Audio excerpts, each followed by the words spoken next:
날마다 살아나는 큐티 김양재 목사입니다. 오늘 큐티인 말씀은 마태복음 27장 11절부터 26절까지입니다.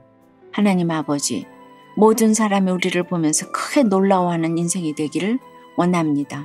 그렇게 살 수 있도록 말씀해 주시옵소서. 듣겠습니다. 크게 놀라워하는 인생이 되려면 첫째, 말할 때와 침묵할 때를 분별해야 합니다.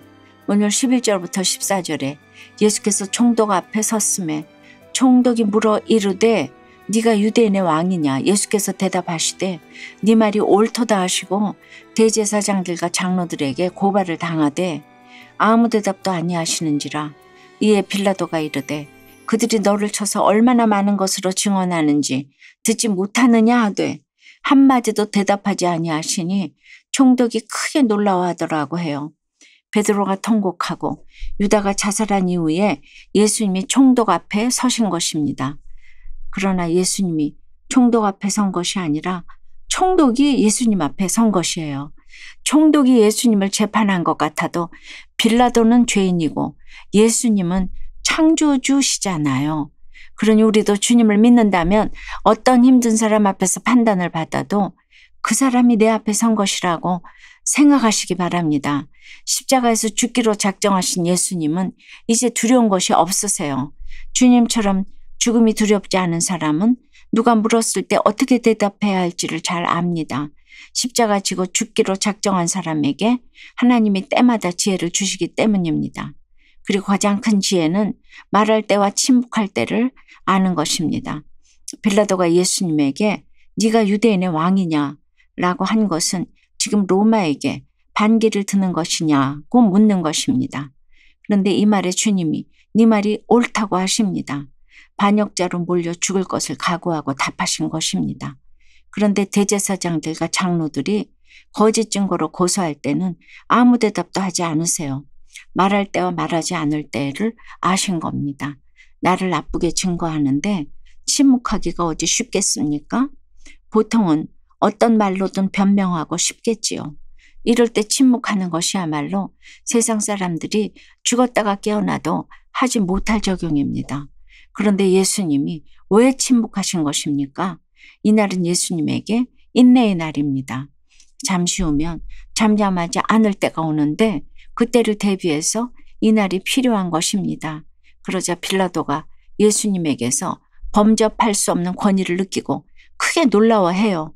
우리도 내 욕심을 내려놓고 십자가 지고 죽기로 결단할 때 어디에서 말하고 안 해야 할지 때를 분별하는 지혜를 얻게 됩니다. 적용 질문이에요.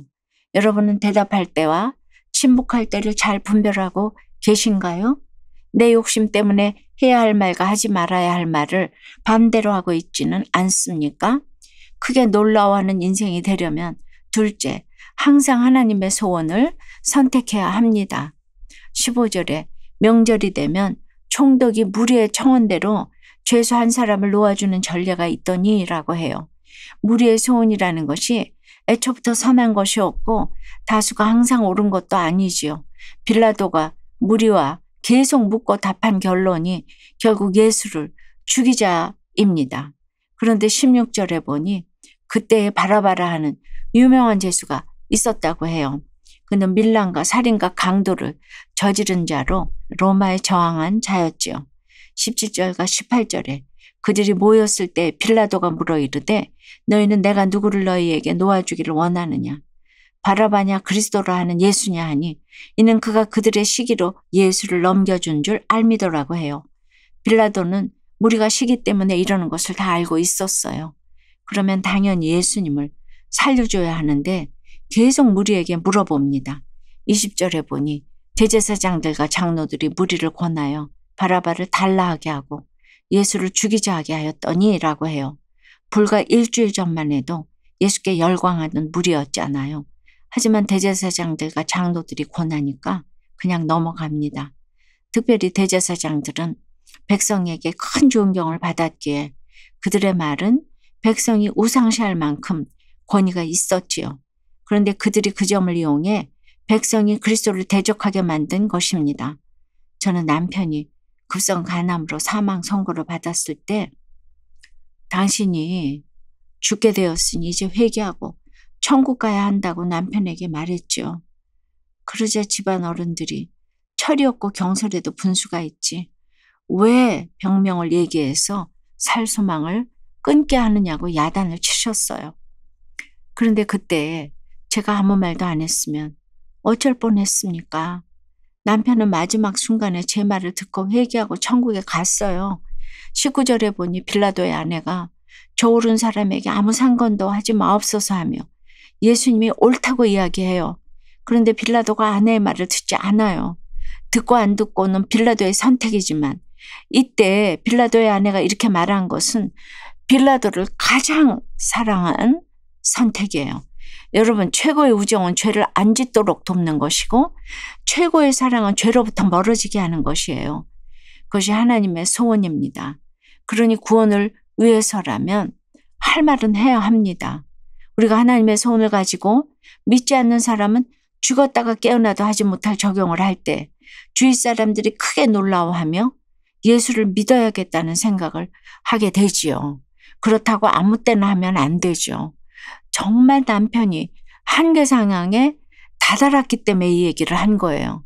평소에 말을 안 하고 침묵하고 있었기 때문에 이 말을 할 수 있는 기회가 왔을 때 하나님은 그 기회를 알게 하신 것이죠. 적용해 보세요. 다수의 의견에 휩쓸려 하나님의 소원을 저버린 적이 있습니까? 내가 살리기 원하는 바라바는 누구고 죽이기 원하는 예수님은 누구입니까? 가족이 싫어 결혼으로 도망친 빌라도에서 믿지 않는 가족에게 주의 말씀을 전하는 통로로 쓰임받기 원한다는 한 성도님의 큐티인 묵상 간증이에요. 아버지는 늘 자녀들의 행동이 틀렸다고 지적하며 가르치려고만 하셨어요. 형님 또한 아버지의 강압적인 성격을 그대로 물려받았지요. 그래서 저는 어릴 때부터 빨리 가족에게서 탈출하고 싶었답니다. 이후 결혼하면서 부모 형제와 정서적으로 단절한 채 살았지요. 저는 결혼만 하면 원가족에서 경험했던 갈등은 없으리라 생각했어요. 하지만 아내와의 갈등으로 힘든 시간을 보냈습니다. 그러다 저희 부부는 우리 힘으론 도저히 문제를 해결할 수 없다는 것을 깨닫고 교회 소그룹 모임에 참석해 고충을 나누었어요. 그러면서 저는 비로소 저 자신을 객관적으로 보게 되었답니다. 제가 아버지와 같은 사고방식을 가졌음을 알게 된 거예요. 오늘 24절에 빌라도가 예수님의 피에 대해 나는 무죄하다며 책임을 회피한 것처럼 그동안 저는 아내에게만 문제가 있다고 생각해 아내가 변하기만을 기대했지요. 하지만 정작 문제는 저였습니다. 저는 주님을 만나고 이런 문제를 조금씩 해결해가고 있지만 아직 믿지 않는 부모님과 형제들은 여전히 옳고 그름의 가치관 속에서 힘든 시간을 보내고 있어요. 이제는 예전처럼 무책임하게 도망치지 않고 믿지 않는 가족에게 주의 말씀을 전하는 구원의 통로로 쓰임받길 기도해요. 저의 적용은 부모님과 형제들을 예배와 말씀의 자리로 계속 인도하겠습니다. 아버지의 말씀을 실은 내색하지 않고 끝까지 듣겠습니다. 입니다. 24절에서 빌라도가 나는 무죄하니 너희가 당하라고 합니다. 하지만 그는 최종 결정권자이기 때문에 결정적인 죄인입니다. 우리의 주제가도 나는 무죄하니 너희가 당하라입니다. 나는 그 결혼, 그 사업 말렸어. 그러니까 네가 당해. 이러면서 책임을 회피하는데 1등입니다. 그러나 크게 놀라워하는 인생은 모두가 나는 무죄하다고 손을 빼도 내가 죄인이라고 하는 사람입니다. 내 의견과 상관없이 잘못된 결과가 나왔을지라도 끝까지 상대방을 품고 가는 사람입니다.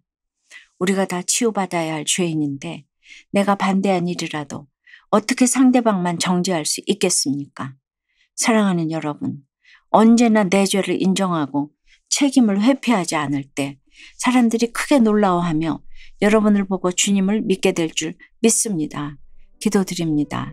하나님, 예수님처럼 죽음을 두려워하지 않을 때 말할 때와 침묵할 때를 분별할 수 있다고 하십니다. 그러나 죽음이 두렵고 여전히 누리고 싶은 것이 많기에 분별이 참 안 돼요. 하나님의 소원보다 다수의 생각과 나의 원함이 앞서기에 예수님이 아닌 바라바를 선택하는 것이 비단 그들 뿐이었겠습니까? 주님 빌라도가 주님이 무지하다는 것을 알았어도 그에게 예수가 그리스도가 되지 않으니 책임을 회피하다가 결정적인 죄인이 된 것을 보게 돼요. 참으로 저희 안에도 빌라도와 같은 모습이 있어서 끝없이 책임을 회피하고자 하는 마음이 있습니다.